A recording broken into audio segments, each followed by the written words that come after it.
Perkenalkan, nama saya Atika Devriela Tunggamu. Saya dari Universitas Trinita Manado, program studi farmasi.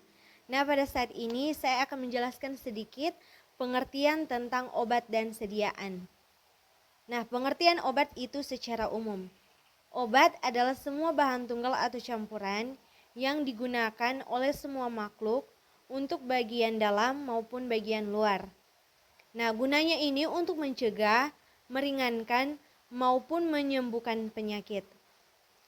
Menurut undang-undang, yang dimaksud dengan obat adalah suatu bahan atau campuran bahan yang dimaksudkan untuk digunakan dalam menentukan diagnosis, mencegah, mengurangi, menghilangkan, menyembuhkan penyakit atau gejala penyakit, luka atau kelainan badania dan rohania pada manusia atau hewan, termasuk memperelok tubuh atau bagian tubuh manusia.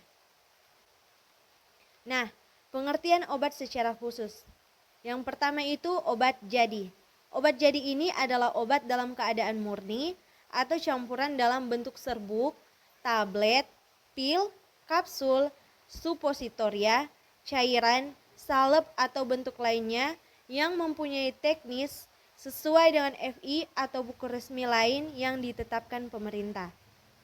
Yang kedua itu obat paten.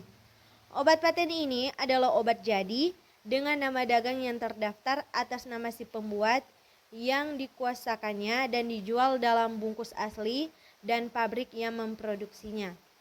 Yang ketiga itu obat baru.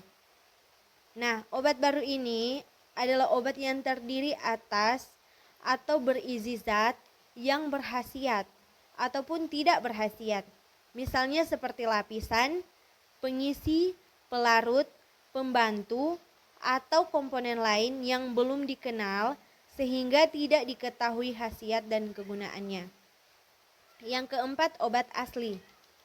Nah, obat asli ini adalah obat yang didapat langsung dari bahan-bahan alami Indonesia, terolah secara sederhana atas dasar pengalaman dan digunakan dalam pengobatan tradisional.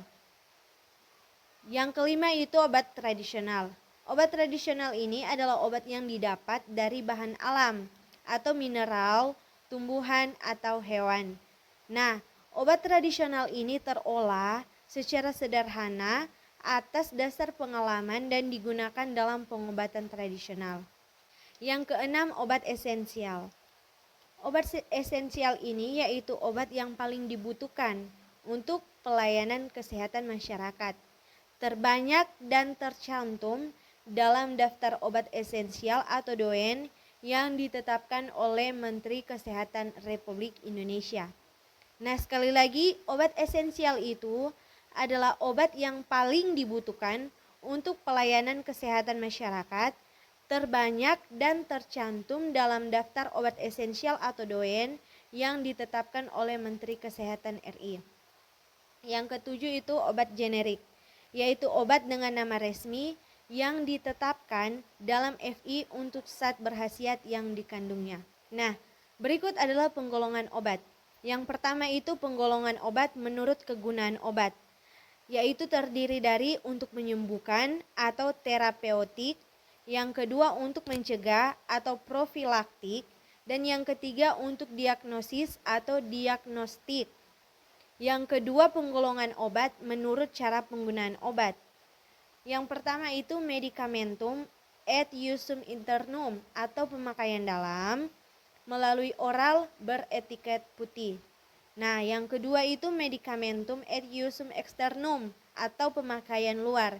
Yang tadi pemakaian dalam, nah sekarang itu adalah pemakaian luar atau et usum externum, yaitu melalui implantasi, injeksi, membrane, mukosa rektal, vaginal, nasal, optalmik, aurikal, kolukosio, gargarisma, gargle, dan beretiket biru. Yang ketiga itu menurut cara kerjanya. Nah, menurut kerjanya ini terbagi atas dua bagian, yaitu lokal dan sistemik. Lokal adalah obat yang bekerja pada jaringan setempat seperti pemakaian topikal.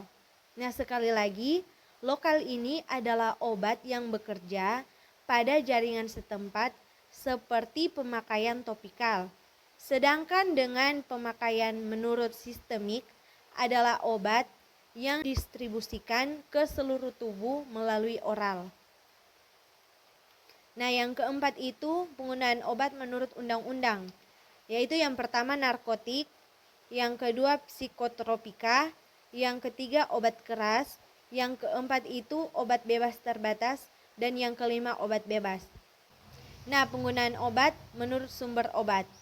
Yang pertama itu tumbuhan, yaitu flora dan nabati. Nah, misalnya ini seperti digitalis, kina, minyak jarak. Dan yang kedua itu hewan atau fauna hayati. Misalnya seperti minyak ikan, Adeps lanae, dan cera. Nah, yang ketiga itu mineral atau pertambangan. Misalnya iot kali, garam, dapur, parafin, dan vaselin. Yang keempat itu mikroba atau fungi jamur. Misalnya seperti antibiotik atau penisilin. Nah, itulah tadi sumber-sumber ini masih harus diolah menjadi sediaan kimia dan sediaan kimia galenis supaya lebih sederhana dan lebih mudah dalam pemakaian dan penyimpanannya. Oke guys, demikianlah penjelasan dari saya. Jika ada koreksi atau masukan dari teman-teman, silakan tulis di kolom komentar. Dan terima kasih untuk waktunya dan jangan lupa like, comment, and